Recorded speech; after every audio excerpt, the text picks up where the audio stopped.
এখানে আমাদের কোনো হাত ছিল না, আমাদেরকে জিজ্ঞেস করা হয় নাই। রব্বুল আলামিন তার প্ল্যান অনুযায়ী, তার পরিকল্পনা অনুযায়ী আমাদেরকে সৃষ্টি করেছেন, এখানে পাঠিয়েছেন। বিভিন্ন জায়গায় আমরা জন্মগ্রহণ করেছি। সম্মানিত ভাইরা আমার, যে যেখানে জন্মগ্রহণ করছি সেটা আমার ক্ষেত, সেটা আমার কর্মক্ষেত্র, সেখানের ব্যাপারে আল্লাহ আমাকে জিজ্ঞেস করবেন। কুল্লুকুম রাইন ওয়া কুল্লুকুম মাসউলুন আন রায়াতিহি। তোমরা সবাই দায়িত্বশীল এবং সবাইকে তার দায়িত্বের ব্যাপারে জিজ্ঞেস করা হবে। সেই মহান রব্বুল আলামিনের কাছে 7 পাত 15 করে বুঝ দেওয়ার কোনো সুযোগ নেই। ফসলের জন্য আবাদ করতে হয়, পাস করার জন্য পড়াশোনা করতে হয়, পাস করার জন্য পড়াশোনা করতে হয়, ফেল করার জন্য কোনো পড়াশোনার দরকার নেই। আগাছার জন্য কোনো মেহনত করার দরকার পড়ে না, ফসলের জন্য মেহনত করতে হয়। তেমনি আমাদের এই জীবন, এটা একটা জমিন।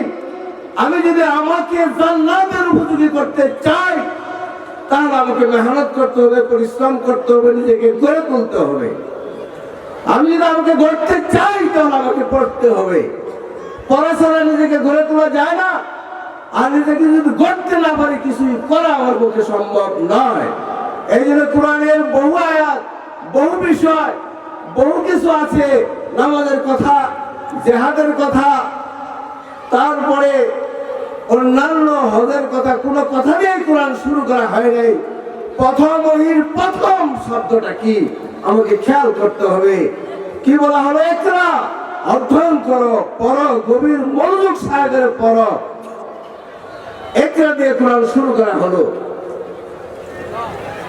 ইকরা মানে গভীরভাবে বুঝতে হবে তার কর্মপদ্ধতি, কর্মসূচি, কর্মকৌশল, যে নির্দেশগুলো দিয়েছেন আল্লাহ, সেই নির্দেশগুলো বুঝতে হবে, উপলব্ধি করতে হবে। সেটা বাস্তবায়ন করার জন্য কর্মকৌশল নির্ধারণ করে ময়দানে সক্রিয় ভূমিকা পালন করতে হবে।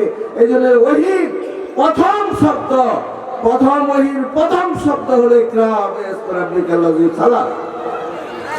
সম্মানিত ভাইরা আমার, আমাদের 1 নম্বর পরিচয় হলো আমরা আল্লাহর খলিফা, আল্লাহর প্রতিনিধি। আল্লাহর আমাদেরকে সৃষ্টি করে এখানে পাঠিয়েছেন। কামটা কি, দায়িত্বটা কি, আমাদের কি জন্য সৃষ্টি করা হলো, কি প্রয়োজনে আমাদেরকে দুনিয়ায় পাঠানো হলো, এটা উপলব্ধি করতে হবে, বুঝতে হবে এবং সে অনুযায়ী আল্লাহর ইচ্ছার বাস্তবায়ন করতে হবে। তা যদি আমরা না করি, তাহলে আমাদের জীবন ব্যর্থ। তাহলে আমরা এই দুনিয়ায় তো শেষ না, আমার সর্বশেষ ঠিকানা হয় জান্নাত অথবা জাহান্নাম।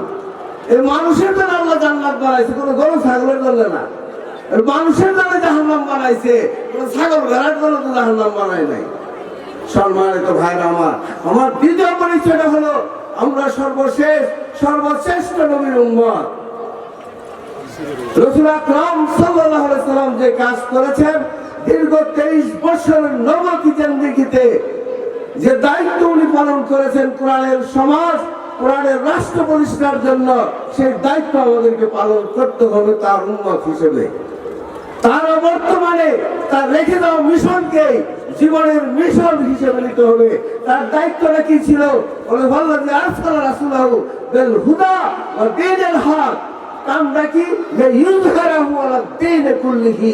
সমস্ত দ্বীন বাতিলের উপর দ্বীনে হককে প্রতিষ্ঠিত করার দায়িত্ব দীর্ঘ 23 বছরের নবুয়ত জিন্দেগিতে রাসূল আকরাম সাল্লাল্লাহু আলাইহি ওয়াসাল্লাম পালন করেছেন। সুতরাং তার উম্মত হিসেবে আমাদেরকে এই দায়িত্বটাই পালন করতে হবে। তাহলেই সে তিনি আমাদেরকে উম্মত হিসেবে স্বীকার করে আমাদের জান্নাতে যাওয়ার ব্যবস্থা করবেন। সম্মানিত ভাইরা আমার, মরার পরে কবরে বিসমিল্লাহ মিল্লাতে রাসূলুল্লাহ কয়ে বুকে হাত দিয়ে ওখানে রাখলে তার বসে লাভ নাই। সারা জিন্দেগিতে আমি কার মিল্লাতে চলছি, তার আলোকে আমার জান্নাত অথবা জাহান্নাম নির্ধারিত হবে। সুতরাং আমার যে পরিচয়, আমি আল্লাহর রাসূলের সর্বশেষ নবী, সর্বশ্রেষ্ঠ নবীর উম্মত, সেই উম্মত হিসেবে রাসূল আকরাম সাল্লাল্লাহু আলাইহি ওয়াসাল্লামের মিশনকে, তার তিনি যে দায়িত্ব পালন করেছেন সে দায়িত্ব পালনকে আমার মিশন হিসেবে নিতে হবে। ডক্টর ইকবাল এটা বলছেন কি ওফা মোহাম্মদ से तो हम तेरे हैं ये जहां चीज है क्या लौह कलम तेरे हैं। উম্মত হিসেবে মুহাম্মদ সাল্লাল্লাহু আলাইহি সাল্লামের কাছে আমাদের যে ওয়াদা আছে তা যদি আমরা প্রতিপালন করি, রাব্বুল আলামিন বলছেন তো হাম তেরে হ্যাঁ, আমি আল্লাহ তোমাদের হয়ে যাব।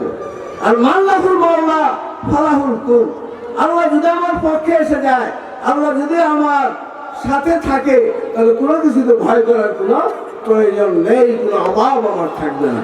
সম্মানিত ভাইরা আমার, এই দুটো দিকে আপনাদের দৃষ্টি আকর্ষণ করে আমাদের পরিচয়ের আলোকে আমাদের কাজ করতে হবে।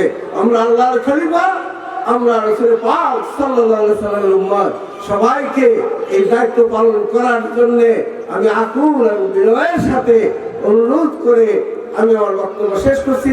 আল্লাহ আমাদের সবাইকে তার খলিফা হিসেবে, প্রতিনিধি হিসেবে তার জমিনে তার বিধান কোরআনের রাজ কায়েম করার তৌফিক দান করুন এবং রাসূল আকরাম সাল্লাল্লাহু আলাইহি ওয়াসাল্লামের উম্মত হিসেবে আমাদের তার দায়িত্ব, তার কাজকে, তার নবুয়তি জিন্দেগির মিশনকে নিজেদের জীবনের মিশন হিসেবে গ্রহণ করার জন্য আমাদেরকে কবুল করে নিন। আমিন। ওয়া আখিরু দাওয়ানা আলহামদুলিল্লাহি রাব্বিল আলামিন। রাত পোহাবার কত দেরি পাঞ্জেরি, এখনো তোমার আসমান ভরা মেঘে সেতারা হেলাল এখনো ওঠেনি জেগে। তুমি বাস্তবে, আমি তার তারি বলি, সম্মুখে তোমার অসীম কুয়াশা হেরি। রাত পোহাবার কত দেরি পাঞ্জেরি।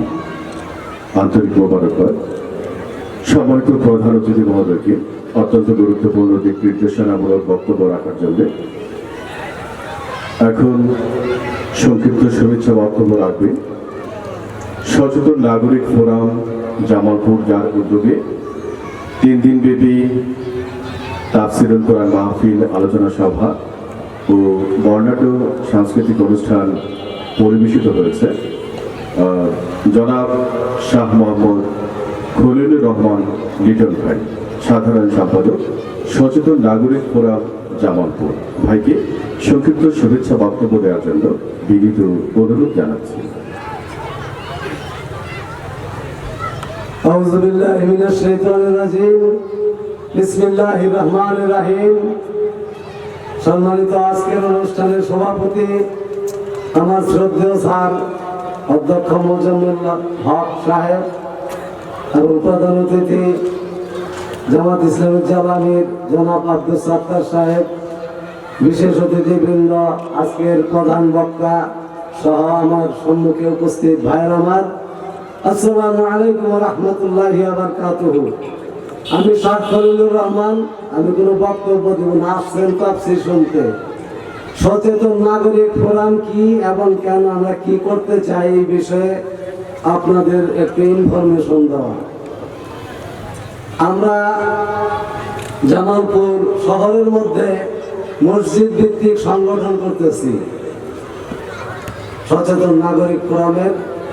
আমাদের কর্মসূচি থাকবে ওই সকল মসজিদে যে কমিটি গঠন হবে তাদের নেতৃত্বে দাতব্য চিকিৎসালয়, হোমিওপ্যাথিক দাতব্য চিকিৎসালয় থাকবে।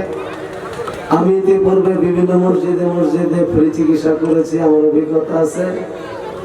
আমি একটা এনজিও প্রতিষ্ঠিত করেছি অনেক আগে, 90 সালে রেজিস্ট্রেশন হয়েছে।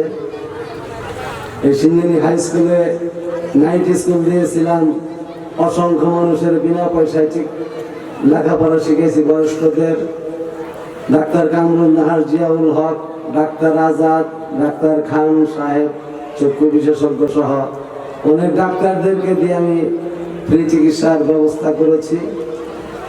তো এই বিষয়ে আমার কিছু অভিজ্ঞতা আছে এবং আমার একটা ডেকোরেটর আছে, মদিনা ডেকোরেটর। এই যে আপনারা যে ডেকোরেটরের নিচে বসে আছেন, আমি এই ডেকোরেটর এই কাজের জন্য ফ্রি দিছি। 3 দিন ব্যাপী তাফসীর মাহফিলে জন্য আমি কোনো টাকা পয়সা আনবার নিয়োগ করছি, ফ্রি দিছি। তো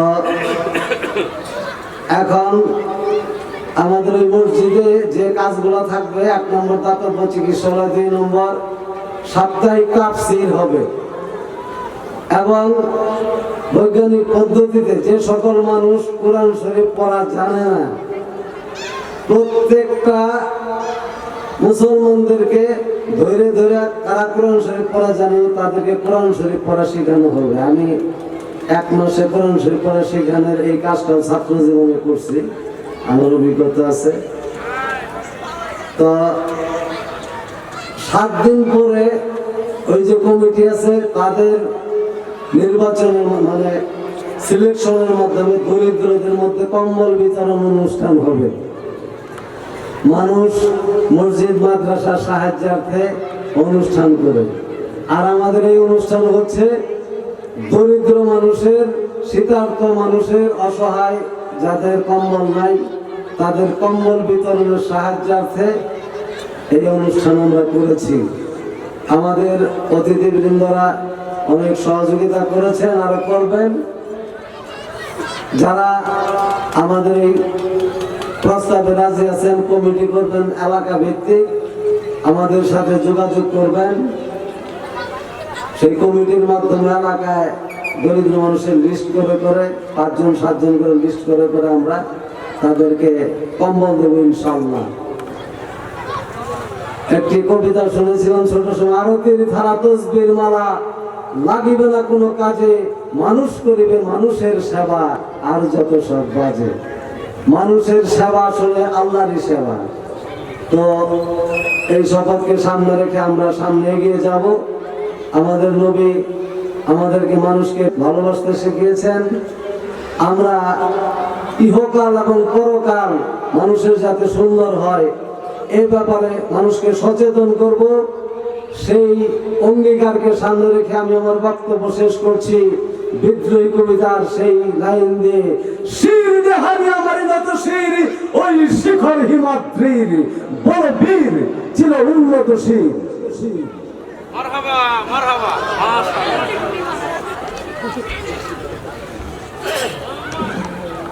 আন্তরিক মোবারকবাদ।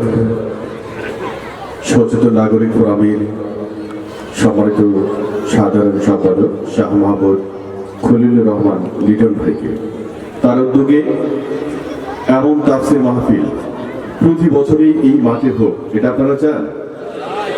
আলহামদুলিল্লাহ, সকলেই সহযোগিতা করবে। সচেতন নাগরিক ফোরামের উদ্যোগে প্রতি বছর শুধু জামালপুরে নয়, জামালপুরের প্রত্যেকটা উপজেলায় এমন তাফসীর মাহফিল